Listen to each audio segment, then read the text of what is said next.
Gunung Kumbang merupakan gunung tertinggi di Kabupaten Brebes dengan ketinggian 1211 mdpl. Legenda Gunung Kumbang sangat erat kaitannya dengan cerita Ki Kolot yaitu Jaka dan Nyai Kolot yaitu Asih. Mereka adalah sepasang kekasih yang tidak direstui oleh kedua orang tua mereka. Suatu ketika mereka pergi ke kediaman Asih di kaki Gunung Kumbang untuk meminta restu dari ayah Asih. Mereka berdua berjalan beriringan menyusuri lembah dengan mesra. Hingga tibalah mereka di rumah Asih. Mereka berdua langsung masuk ke rumah tersebut dengan disambut wajah masam ayah Asih yang sedang duduk di kursi. Tanpa aba-aba, Asih dan Jaka langsung bersimpuh di kedua kaki ayah Asih untuk meminta restu. Saat sedang bersimpuh, ayah Asih tiba-tiba mendorong badan Jaka hingga tersungkur ke lantai. Asih yang kaget kemudian bangkit dan membantu Jaka untuk berdiri. Kamu sangat tidak tahu diri. Kamu siapa berani melamar anak saya?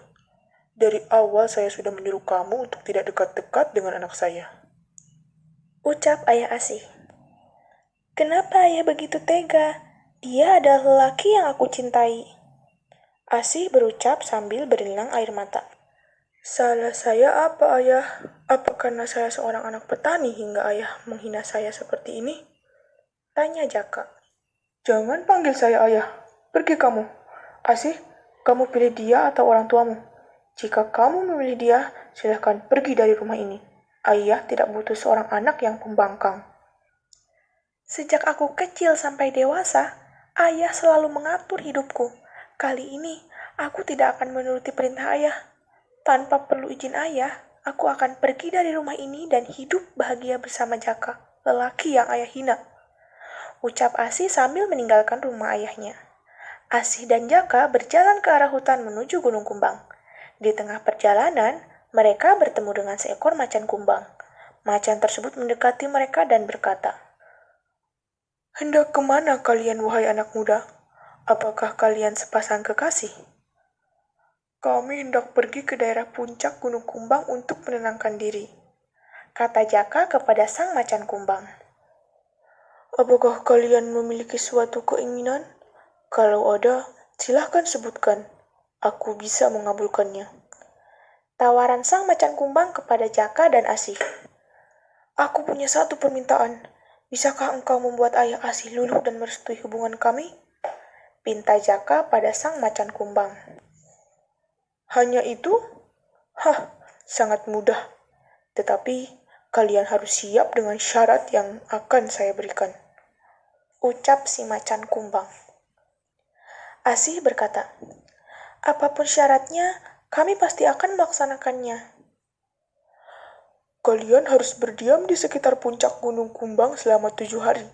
Dan selama itulah kalian juga tidak boleh bersentuhan fisik sedikit pun. Jika kalian melanggarnya, maka kalian akan mendapat kutukan. Tempa si macan kumbang. Baik macan, kami akan melakukannya. Ucap Jaka dengan lantang. Setelah setuju dengan syarat yang diberikan, Asih dan Jaka kemudian melanjutkan perjalanannya menuju ke puncak Gunung Kumbang. Mereka berjalan berjauhan karena takut jika tak sengaja bersentuhan fisik. Butuh 1 hari bagi mereka untuk sampai ke puncak Gunung Kumbang tersebut. Ketika mereka sudah sampai di kawasan puncak, Jaka langsung bergegas untuk mencari kayu dan bambu untuk membuat 2 buah pondok kecil. Sedangkan Asih pergi mencari alang-alang untuk menjadikan atapnya. Tak butuh waktu lama, Jaka berhasil membuat 2 pondok kecil tersebut. Keduanya kemudian masuk ke pondok masing-masing untuk beristirahat. Waktu demi waktu, hari demi hari, tak ada masalah serius di antara mereka. Mereka tak bersentuhan, bahkan untuk duduk berdekatan saja mereka tidak melakukannya. Mereka hanya bisa saling bertegur sapa dari kejauhan saja. Pada hari ke-6, masalah pun muncul. Mereka kehabisan air. Jaka ke sana kemari mencari air tapi tidak ada. Sungai-sungai pun tiba-tiba mengering. Pohon kelapa yang semula banyak buahnya tiba-tiba habis tak bersisa. Jaka dan Asih kebingungan mencari air. Asih sudah lemas karena dehidrasi. Hal tersebut membuat Jaka panik dan berlari untuk mencari air lagi. Ternyata, Jaka juga sudah terlalu lelah. Ketika ia berlari, tiba-tiba badannya jatuh tersungkur begitu saja ke tanah. Ia berusaha untuk bangkit lalu mencari pohon besar untuk berteduh dan bersandar. Ketika Jaka bersandar, ada seorang kakek tua yang menghampirinya. Kakek tersebut membawa cawan yang lumayan besar. Kau kenapa, wahai anak muda? Mengapa terlihat lelah sekali? Kakek tersebut bertanya kepada Jaka. Saya dehidrasi, kek, ucap Jaka dengan nada yang sangat lemas. Tepat sekali. Cawan yang saya bawa ini isinya adalah air. Silahkan diminum. Kakek tersebut menawarkan air dari cawan yang ia bawa. Tetapi, kek, saya tidak sendiri. Kekasih saya sedang menunggu saya dan dia dehidrasi juga. Baiklah, ayo ke sana, kata si kakek tua kepada Jaka. Akhirnya mereka berjalan menuju pondok untuk menemui Asih. Sesampainya di pondok, kakek tua tersebut langsung menghampiri Asih dan memberikan cawan yang ada di tangannya. Minumlah, kau pasti sudah kehausan, kata kakek tua. Terima kasih, kek. Asih meminum air tersebut dengan gembira karena memang dia sangat kehausan. Jaka, kenapa kamu tidak ikut minum? Tanya kakek tua itu kepada Jaka. Nanti, kek, saya akan minum ketika Asih sudah kenyang, jawab Jaka. Asih yang mendengar ucapan Jaka pun kemudian memberikan cawan yang sedang ia pegang agar Jaka bisa meminumnya. Alangkah senangnya hati mereka karena sudah tidak kehausan lagi. Tetapi anehnya, setelah mereka meminum air tersebut, tiba-tiba mereka merasakan kantuk yang sangat berat. Asih dan Jaka kemudian tertidur berdampingan. Suara ayam berkokok pertama sudah terdengar. Fajar pun sudah mulai muncul. Asih dan Jaka masih saja tertidur pulas. Entah apa yang merasuki mereka. Mereka tidur dalam keadaan berpelukan. Padahal, sang macan kumbang sudah melarang mereka untuk bersentuhan jikalau keinginan mereka ingin dikabulkan. Hingga tiba saat ayam berkokok kedua terdengar, Asih terbangun dan berteriak. "Ah!" Jaka yang masih tertidur kemudian terbangun dengan mata yang masih sedikit sayu. Apa yang terjadi, Asih? Jaka, kita tertidur. Kita berpelukan, bersentuhan. Itu dilarang, Jaka. Asih menangis. Apa? Seru Jaka karena terkejut. Apa yang akan terjadi dengan kita? Macan kumbang pasti akan sangat marah, ucap Asih sambil menangis. Mereka ketakutan.